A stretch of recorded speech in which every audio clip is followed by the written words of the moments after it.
Había una cosa que los hombres del condado de Cochise sabían sobre Holt Calloway. Nunca le pedía ayuda a nadie y nunca esperaba que nadie fuera hasta él. Y durante 12 años, nadie fue. El rancho quedaba a 30 millas al sur de Tucson, en Arizona, enclavado entre las colinas rojas y los cactos saguaro, que crecían como centinelas silenciosas a lo largo del camino de tierra. Quien pasaba por la propiedad de Calloway veía primero la cerca de madera oscura, luego el establo de tablas deslavadas por el sol y por último, siempre por último, la casa de madera que él mismo había construido con sus propias manos el año en que llegó a esa tierra con 23 años. Un caballo y $50 en el bolsillo. El nombre estaba grabado en una tabla de madera en la entrada. Calloway Ranch. Simple, sin adornos, igual que él. Holt tenía 45 años ahora. Hombros anchos de tanto cargar bultos, manos encallecidas de tanto trabajar y un silencio a su alrededor que la gente a veces confundía con frialdad. No era frialdad, era nomás la manera en que la soledad moldea a un hombre. Cuando dura suficiente, se vuelve parte de la piel, parte de la respiración, parte del ritmo con que los pies tocan el suelo por la mañana. Se despertaba antes del sol, siempre. Tomaba café fuerte, negro, sin azúcar, de pie junto a la ventana de la cocina, mirando el horizonte que empezaba a teñirse de naranja y rosa sobre las montañas Dragón. Había algo en ese momento, esos 5 minutos entre la noche y el día, que Holt guardaba como la cosa más preciosa de su rutina. Era cuando el silencio no pesaba, cuando la soledad tenía una textura distinta, casi bonita. Después empezaba el trabajo. Deke, su único empleado, llegaba puntualmente a las 6 de la mañana. Era un hombre de 50 y tantos, flaco como palillo, con bigote blanco y ese modo arrastrado de hablar de quien creció en Nuevo México. Cuidaba el ganado junto con Holt, reparaba cercas, hacía pequeños arreglos en el establo. No era hombre de muchas palabras, lo cual Holt siempre había pensado que era la razón principal por la que se entendían tan bien.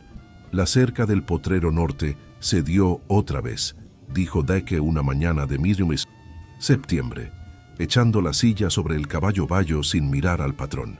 Ya sé, respondió Holt, la veo después del mediodía. Y eso fue todo, fin de la conversación. Así corría la vida en el Calloway Ranch, predecible, organizada, bajo control. Holt sabía exactamente lo que cada día traería, y había una extraña paz en esa previsibilidad, la paz de quien dejó de esperar sorpresas. Hasta esa tarde de septiembre, estaba reparando la cerca del potrero norte, como había prometido, cuando vio el movimiento entre los arbustos de creosota a unos 40 metros de distancia. Primero pensó en un coyote, luego la figura se hizo más grande y se dio cuenta de que era una persona, una mujer. Caminaba con un esfuerzo que era visible incluso a esa distancia, pasos irregulares, el peso del cuerpo echado hacia el lado derecho, el brazo izquierdo presionado contra el abdomen. Cuando llegó, lo suficientemente cerca como para que él pudiera ver su rostro, Holt soltó el martillo sin darse cuenta. Tendría unos 25 años, quizás menos. Cabello negro, largo, trenzado hacia atrás, piel bronceada rojiza, rostro de pómulos altos y mandíbula firme. Los ojos, oscuros como piedra mojada, estaban fijos en él con una expresión que no era miedo, era evaluación. Lo estaba evaluando para ver si podía confiarle algo. Había un corte profundo en el brazo izquierdo, debajo del codo. La tira de tela que había amarrado alrededor estaba oscura de sangre seca. Holt no se movió. Mantuvo las manos visibles lejos de la funda. Esperó. «Estás herida», dijo él en voz baja, del mismo modo en que a veces le hablaba a los caballos cuando estaban asustados. Ella no respondió. Siguió mirándolo. «Mi casa está allá», dijo él señalando hacia atrás, hacia la casa de madera entre las colinas. «Tengo lo que hace falta para atender ese corte». Otro silencio, largo suficiente como para que él pensara que ella iba a darse la vuelta y desaparecer de regreso a los arbustos. Luego ella dio un paso al frente. Solo uno, pero fue suficiente. No hizo preguntas mientras caminaban hasta la casa. No preguntó de dónde venía, qué había pasado, a quién le pertenecía ese corte. Buscó el botiquín que guardaba en una lata de metal bajo la tarja, hirvió agua, limpió la herida con manos que sabían lo que hacían, manos que ya habían atendido caballos, becerros y al propio Deke en una ocasión en que el hombre se había cortado con alambre de púas. Ella se sentó en la silla de la cocina con la espalda recta, sin hacer un solo sonido mientras él limpiaba el corte. Los ojos recorrían el cuarto, los estantes con provisiones, la cafetera de hierro, el almanaque de 1887 clavado en la pared, la fotografía enmarcada sobre la chimenea que mostraba un paisaje que no era Arizona. «Necesita puntos», dijo Holt. «Tengo hilo y aguja, va a doler». Ella lo miró, luego miró el brazo, luego volvió a mirarlo y dio un asentimiento tan mínimo que él casi no lo notó. No hizo ningún sonido durante los puntos. Ninguno. Cuando terminó, sirvió 2 vasos de agua y puso uno frente a ella sin preguntar si quería. Luego se sentó al otro lado de la mesa, a una distancia respetuosa, y bebió el suyo. «Holt Calloway», dijo él señalándose el pecho. Ella lo miró un largo momento. «Sawa», respondió. La voz era más baja de lo que él esperaba y cargaba un acento que él reconoció. Había vivido suficiente tiempo en Arizona para reconocer el apache. Holt asintió como si ella hubiera dicho que el tiempo estaba bien. «¿Puedes quedarte esta noche?», dijo él, «si necesitas». Ella no respondió, pero tampoco se levantó para irse. Y cuando el sol bajó detrás de las montañas, Dragón y Deke se fue a su casa, Holt Calloway puso una cobija en el banco más ancho de la sala y no hizo más preguntas. Por primera vez en 12 años, había otra persona durmiendo bajo el techo del Calloway Ranch. Se quedó despierto mucho tiempo esa noche, mirando el techo de vigas oscuras, escuchando la respiración pausada de ella desde el otro cuarto, y sintió, con una claridad que lo asustó un poco, que el silencio a su alrededor había cambiado de textura. Ella se fue por la mañana. Holt se despertó, hizo el café y el banco estaba vacío, la cobija doblada con un cuidado que lo sorprendió. Se quedó mirando la cobija un momento, luego tomó el café y salió al trabajo. No pensó mucho en eso, o intentó no pensar. 3 días después, cuando estaba en el establo herrando al caballo rojo, escuchó pasos detrás de él. Se volvió despacio, sin sobresalto. Sawa estaba en la entrada del establo. Cargaba algo envuelto en hoja de agave, una hierba. Lo depositó en la banca junto a él. Luego señaló el vendaje en su propio brazo y la hierba, e hizo un gesto que él interpretó como «esto cicatriza». «Gracias», dijo él. «Está bien». Ella abrió el vendaje parcialmente para mostrar que la inflamación había bajado. Los puntos estaban limpios. «Buen trabajo», dijo William sin estar seguro de si se elogiaba a sí mismo o a ella. Sawa miró alrededor del establo con esa misma expresión evaluadora del primer día. Los ojos se detuvieron sobre el caballo, un animal grande y oscuro de temperamento difícil que Deke evitaba tocar. Ella se acercó al caballo sin pedir permiso. Holt abrió la boca para avisar y la cerró. Sawa extendió la mano, palma hacia abajo, despacio. El caballo resopló. Ella no retrocedió. Se quedó completamente inmóvil, la mano extendida, esperando. El caballo olió sus dedos, resopló de nuevo, y entonces, de un modo que Holt nunca había visto, bajó la cabeza y apoyó la frente en la palma de ella. Sawa le pasó los dedos por la crin con una naturalidad absoluta. Holt se quedó mirando eso por un tiempo que no supo medir. «¿Cómo le hiciste eso?», preguntó. Sawa se volvió hacia él con algo que casi era una sonrisa en la comisura del labio y encogió un hombro, como quien dice, «sencillo». Ella volvió en los días siguientes, siempre de día, siempre sin avisar. A veces se quedaba 1 hora, a veces 3. No volvió a pernoctar, al menos no en esas primeras semanas. Ayudaba con tareas que él no había pedido. Identificó una planta medicinal que crecía en la parte trasera de la propiedad y que él había estado arrancando como maleza durante años. Reparó una parte del techo del establo con una técnica que él no había visto. Encontró el rastro de un tlacuache que estaba robando huevos de las gallinas y resolvió el problema sin hacer ruido. Deke observaba todo eso con una ceja levantada que nunca bajaba del todo cuando Sawa andaba cerca. «Es apache», Deke dijo una tarde, cuando los dos reparaban la bomba de agua, y Sawa estaba al otro lado del patio, aparentemente en conversación con el caballo oscuro. «Ya sé», dijo Holt, «tribu Chiricahua si tuviera que adivinar». Dick espió por encima del hombro. «Oiga, Sullivan, no es asunto mío, pero...» «No es», dijo Holt, sin aspereza. Dick se calló y volvió a la bomba. El idioma entre Holt y Sawa creció de manera orgánica, sin que ninguno de los dos lo planeara. Ella sabía algunas palabras en español, más de las que dejaba ver al principio. Holt se dio cuenta. Él aprendió algunas palabras en apache, suficientes para entender el contexto, y había entre ellos un lenguaje de gestos y miradas que funcionaba con una eficiencia que a veces lo sorprendía.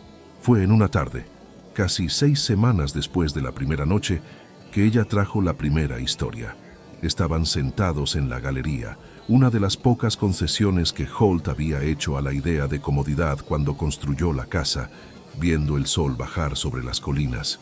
Ella había empezado a quedarse más tiempo en las tardes sin que ninguno de los dos lo hubiera discutido.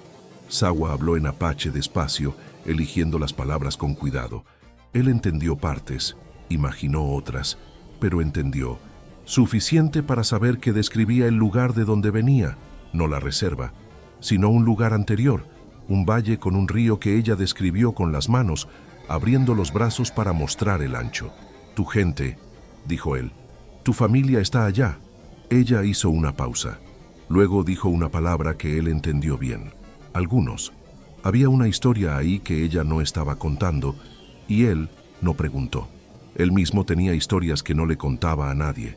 «Este rancho», dijo él despacio, buscando las palabras, «lo construí solo». Señaló la pared de madera. No sabía si iba a funcionar, pero era el único lugar que se sentía correcto. Ella lo miró un momento. «Correcto», repitió ella en español, como si sopesara el peso de la palabra en la boca. «Sí». Ella asintió despacio y volvió la mirada hacia las montañas. Fue esa tarde cuando Holt notó que había dejado de contar los días desde que ella había aparecido por primera vez. El cambio ocurrió gradualmente, como ocurre en la mayoría de los cambios verdaderos. Ella empezó a llegar más temprano.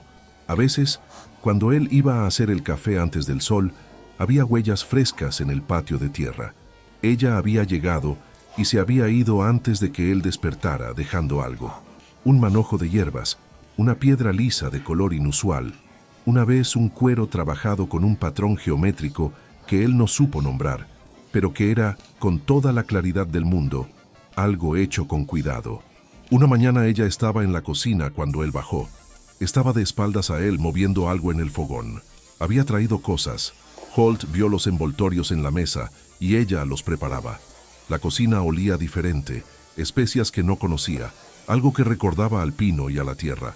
Holt se quedó parado en la entrada un momento. Ella oyó los pasos y giró el rostro por encima del hombro. No había sorpresa en sus ojos. Había calculado que él despertaría a esa hora. «Buenos días», dijo ella. En español. «Perfecto». Él parpadeó. «¿Hablas español?»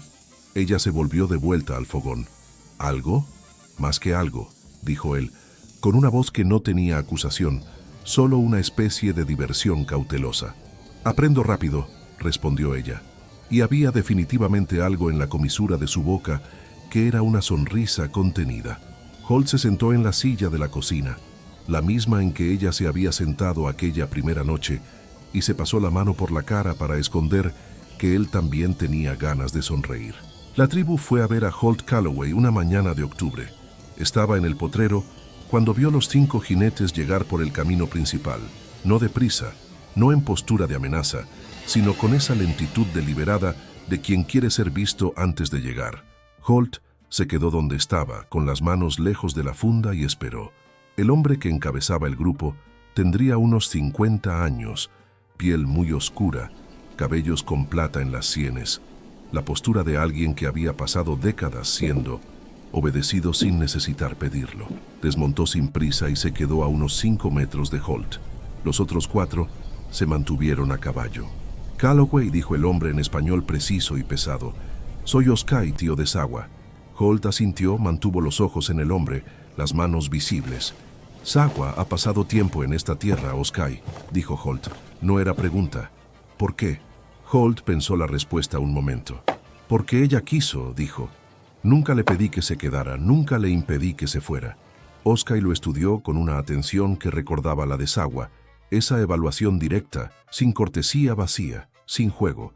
Los ojos del hombre eran oscuros y absolutamente serios. Sawa no es una mujer sencilla, dijo Oskai. Lo sé, dijo Holt. Ella perdió a su marido hace 2 años. Una pausa. No es algo que un hombre blanco comprendería fácilmente. Probablemente no, dijo Holt. Pero la pérdida es la pérdida. Entiendo suficiente. Otro silencio largo. Uno de los jinetes detrás de Oskai cruzó una mirada con el de al lado, pero ninguno se movió. ¿Qué quieres de ella?, preguntó Oskai directamente. Nada, respondió Holt. Y luego, porque era verdad y porque no era hombre de medias tintas, nada que ella no quiera dar. Oskai se quedó mirándolo por tanto tiempo que Holt empezó a calcular mentalmente la distancia hasta la cerca más cercana. Luego el hombre mayor hizo algo inesperado. Inclinó levemente la cabeza. No era reverencia, era reconocimiento. El gesto de alguien que evaluó y llegó a una conclusión. Sawa toma sus propias decisiones, dijo Oskai. Siempre las ha tomado. Dio un paso de regreso hacia su caballo. Pero tiene un pueblo. Eso no cambia. Lo entiendo, dijo Holt. Oskai montó. Miró hacia abajo a Calloway un momento. Usted le curó el brazo, dijo. Y había algo diferente en el tono, no exactamente gratitud, pero algo adyacente. Ella nos lo contó. Y entonces los 5 jinetes se fueron por el camino de tierra, tan despacio como habían llegado. Dick apareció del lado del establo donde había estado, claramente escuchando todo. Eso salió bien, dijo Dick con un alivio que no intentó esconder. Sí, dijo Holt, y volvió al potrero. Esa misma tarde, Sawa llegó más temprano de lo habitual. Ella sabía, de alguna manera sabía de la visita. Se quedó parada en el patio cuando él salió de la casa, y sus ojos buscaron los de él con una pregunta que no formuló en palabras. «Quiere lo mejor para ti», dijo Holt. «Es lo que hacen los padres y los tíos». Sawa se quedó callada un momento. Él preguntó «¿Qué quieres de mí?», dijo ella. No era pregunta. Sabía lo que Oskai había preguntado. «¿Qué respondiste?». Holt la miró. La tarde bajaba sobre las colinas y la luz hacía que su piel pareciera bronce antiguo. Y había algo en sus ojos oscuros, una espera, una apertura que él no había visto antes, como una puerta entornada que todavía no estaba del todo abierta. «Dije la verdad», respondió él. «¿Y cuál es?». Holt dio un paso hacia ella, despacio, de la misma forma en que ella se había acercado al caballo difícil semanas atrás. Manos visibles, sin prisa. «Que no quiero nada que tú no quieras dar». Sawa se quedó absolutamente inmóvil, como había quedado frente al caballo, pero sus ojos no se apartaron de los de él. «¿Y si quiero dar?», dijo ella tan bajo que el viento casi se llevó las palabras. El siguiente paso fue de ella. Puso la palma de la mano abierta sobre el pecho de Holt, exactamente como había hecho con el caballo, palma abierta, despacio, y él sintió el calor de esa mano a través de la camisa de franela, como si tocara la piel directamente. Él cubrió la mano de ella con la suya. Se quedaron así por un momento que duró más que un momento, como debería durar entre 2 personas con historias de pérdida y silencio, de pie en el patio de tierra de un rancho en Arizona, con el sol bajando rojo sobre las montañas al fondo. Luego ella levantó el rostro hacia él, y Holt Calloway, que había construido un rancho tabla por tabla y pasado 12 años practicando el no esperar, se inclinó despacio, suficientemente despacio para que ella pudiera retroceder si quería. Y cuando sus labios encontraron los de ella no retrocedió. Presionó la palma con más firmeza contra su pecho. El beso duró el tiempo exacto que necesitaba durar, no exagerado, no tímido, real, de la manera en que las cosas reales son un poco imperfectas, un poco atemorizantes y absolutamente ciertas. Cuando se separaron, ella mantuvo la mano en su pecho. Él mantuvo la suya sobre la de ella. «Mi gente va a hablar», dijo ella. «La tuya ya habla», respondió él. Una pequeña sonrisa abrió en el rostro de ella, la primera sonrisa completa que él había visto. Las 2 comisuras al mismo tiempo. Era distinta de las medias sonrisas contenidas de las últimas semanas. Era la cosa verdadera. «Holt Calloway», dijo ella con esa voz baja que pronunciaba su nombre como si estableciera un hecho. «Sawa», respondió él. De la misma manera, ella no se fue esa tarde. Se quedaron en la galería hasta que las estrellas llenaron el cielo de Arizona, ese cielo del desierto que no tiene comparación en ningún otro lugar del mundo, tan lleno de luz que parece un segundo paisaje encima del mundo real. Él preparó la cena. Ella ayudó sin que nadie lo sugiriera. Comieron en silencio, pero era el silencio diferente. El silencio de quien no necesita llenar el espacio con palabras porque el espacio ya está lleno. Deke llegó al día siguiente. Vio las 2 tazas de café en la mesa y los 2 platos de la cena todavía en la tarja, y no dijo absolutamente nada. Solo asintió con la cabeza al patrón y fue a cuidar el ganado. Era lo máximo de aprobación que Deke le daba a cualquier cosa. La conversación con la tribu fue más larga y más complicada que cualquier cosa que Holt había enfrentado, incluyendo la vez en que un toro había derribado la mitad del establo en una madrugada y él lo había reconstruido solo en 3 días. Sawa lo llevó al campamento un domingo de noviembre. No le había pedido que fuera, solo había dicho, si quieres venir. Y había algo en esa formulación que él entendió perfectamente. Ella no lo iba a jalar, no lo iba a empujar, no lo iba a facilitar. Él tendría que elegir ir, y tendría que ir tal como era, sin disfraces. Holt eligió ir. El campamento quedaba a 2 horas a caballo hacia el oriente, en un pliegue de las colinas que lo escondía por completo del camino.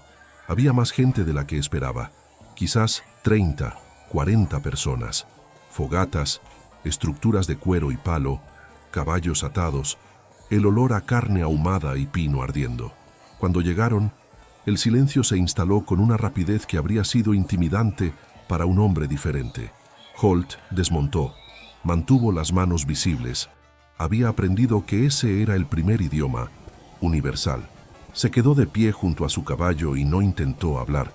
No intentó llenar el silencio con explicaciones. Sawa estaba a su lado y él sintió sin mirar que ella estaba tensa, no con miedo, sino con esa tensión específica de quien espera ver qué va a pasar. Oskai emergió de una de las estructuras mayores. Había más personas detrás de él, entre ellas una mujer mayor, de cabellos completamente blancos, que evaluó a Holt con una mirada que no tenía nada de gentil. «Esta es Nalin», dijo Oskai, hermana mayor de la madre de Sawa. Holt inclinó la cabeza hacia la mujer. Ella no lo correspondió. «¿Quiere saber?», continuó Oskai, traduciendo mientras la mujer hablaba en apache. «Si un ranchero blanco solitario entiende sobre pertenecer a un pueblo, sobre obligaciones, sobre lo que Sawa dejaría atrás si eligiera esa vida». Era una pregunta honesta. Holt la trató como tal. «Entiendo que dejaría cosas que yo no puedo sustituir», dijo, y esperó a que Oskai tradujera. «No estoy ofreciendo un intercambio. No le estoy pidiendo que abandone nada». Hizo una pausa. «Estoy ofreciendo un lugar que es suyo si ella quiere que lo sea. Lo demás, quién es, de dónde viene, lo que carga, eso no es mío para cambiar». Nahlin escuchó la traducción con el rostro cerrado. Luego habló. Oskai tradujo. «Dice que tu tierra es nueva. Sawa es de una tierra que existe desde antes de la memoria de los hombres. ¿Cómo puede alguien que llegó de afuera entender el peso de eso?» «No puedo entenderlo por completo», dijo Holt, «pero puedo respetar lo que no entiendo». Una pausa. «Y puedo aprender», agregó, «si me enseñan». Nahlin lo miró por un largo tiempo. Luego dijo algo corto y le dio la espalda y se fue al interior de la estructura. Holt miró a Oskai. ¿Qué dijo? Oskai tenía algo en los ojos que podría haber sido diversión. Dijo que los hombres que admiten que no saben son más raros que la turquesa blanca. Una pausa. «No es exactamente una bendición, pero viniendo de Nalin es lo más cerca que vas a llegar». Sawa, a su lado, soltó un aire por los labios que él reconoció como el equivalente apache de un alivio profundo. Pasaron el resto del día en el campamento. Holt aprendió los nombres que le fueron dados, algunos con más buena voluntad que otros. Comió lo que le sirvieron sin hacer preguntas. Ayudó a cargar leña cuando notó que había leña para cargar, sin esperar a que se lo pidieran. Se quedó callado cuando el silencio era lo esperado y respondió cuando lo interpelaron. Al final del día, cuando montaron para irse, una de las mujeres jóvenes del campamento le dijo algo a Sawa. Sawa miró hacia otro lado, pero no antes de que Holt viera la sonrisa rápida que ella suprimió. ¿Qué dijo?, preguntó él cuando ya estaban suficientemente lejos. Dijo que tienes buenas manos, respondió Sawa, mirando hacia adelante. Manos que trabajan pero no golpean. Hizo una pausa. Es un elogio. Holt miró sus propias manos sobre las riendas, encallecidas, marcadas, un dedo quebrado mal, cicatrizado de una cerca de hacía 10 años. Voy a guardar eso, dijo. Sawa giró el rostro hacia él cuando el horizonte se puso naranja y había algo resuelto en sus ojos, algo que había estado en negociación durante semanas y que ahora había llegado a un acuerdo interno. Quiero quedarme, dijo ella. Simple, directo, como decía todas las cosas que importaban. ¿En el rancho?, preguntó él, queriendo estar seguro, sin querer interpretar por ella. Contigo, corrigió ella. Holt se quedó mirando el camino un momento. Hay muchas cosas que vas a tener que enseñarme, dijo. Lo sé, y probablemente voy a hacer cosas mal. Probablemente.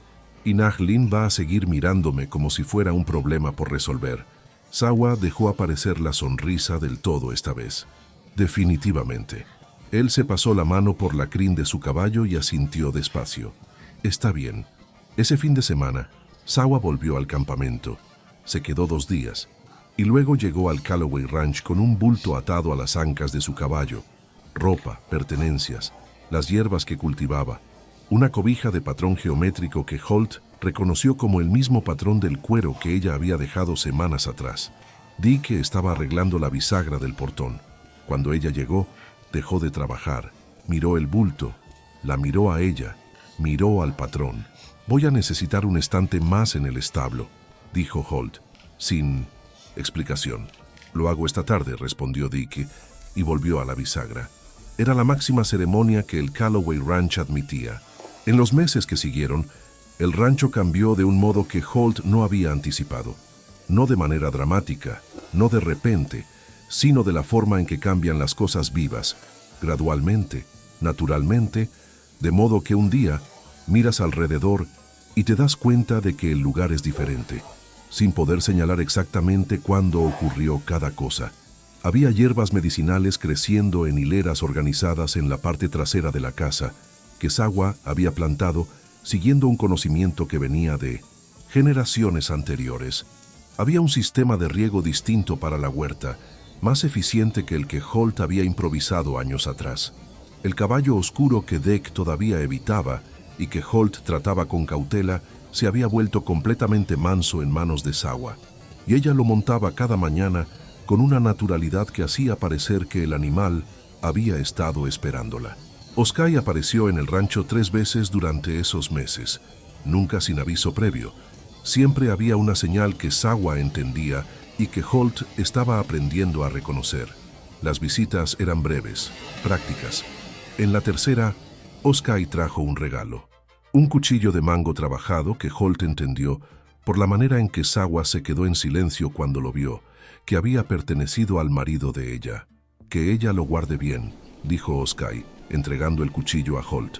Holt lo recibió con las 2 manos, el gesto que Sawa le había enseñado para recibir cosas de valor. Oskai miró las manos de Holt sosteniendo el cuchillo. Luego miró el rostro del hombre e hizo ese mismo gesto de antes, el pequeño inclinar de la cabeza, el reconocimiento. Se fue sin más palabras. Sawa se quedó de pie junto a Holt un largo momento, después de que los jinetes desaparecieron en el camino. Él aprueba, dijo ella finalmente. Eso parecía aprobación, dijo Holt. Viniendo de Oskai, sí. Nahlin va a tardar más. Tengo tiempo, dijo él. Ella se volvió hacia él. Los ojos oscuros estaban en él con una intensidad que había aprendido a sostener sin desviar la mirada. Había aprendido que desviarla era para ella una forma de retroceso y que ella prefería el contacto directo, aunque pesara. ¿Sabes lo que estás aceptando?, preguntó ella. No era inseguridad. Era la misma pregunta honesta que Nahlin había hecho, pero dirigida a él en persona. No del todo, respondió él, pero sí lo suficiente para saber que quiero aprender el resto. Sawa puso la mano en la mejilla de él, palma abierta, el mismo gesto que había usado sobre su pecho aquella tarde en el patio, y se quedó así un momento. Él cubrió la mano de ella con la suya. Adentro, el café había terminado de pasar. El sol subía sobre las montañas Dragón. Dick llegaba puntualmente a las 6, como siempre, y probablemente iba a fingir que no había visto nada. Y Holt Calloway, que había llegado a Arizona con 23 años, un caballo y $50, y había construido un rancho tabla por tabla, esperando nada, se dio cuenta, con una claridad simple y absoluta, de que la cosa que había estado construyendo todo ese tiempo no era la cerca, no era el establo, no, era la madera que mantenía el frío afuera y el calor adentro. Era el espacio, un espacio suficientemente grande para que cuando llegara la persona indicada, caminando entre los arbustos de creosota, con un corte en el brazo y ojos que evaluaban antes de confiar, hubiera lugar para ella. Sawa bajó la mano, entró a la casa y él la siguió. La puerta de madera se cerró detrás de los dos con el sonido exacto y satisfactorio de una cosa encajando en el lugar donde siempre debió haber estado.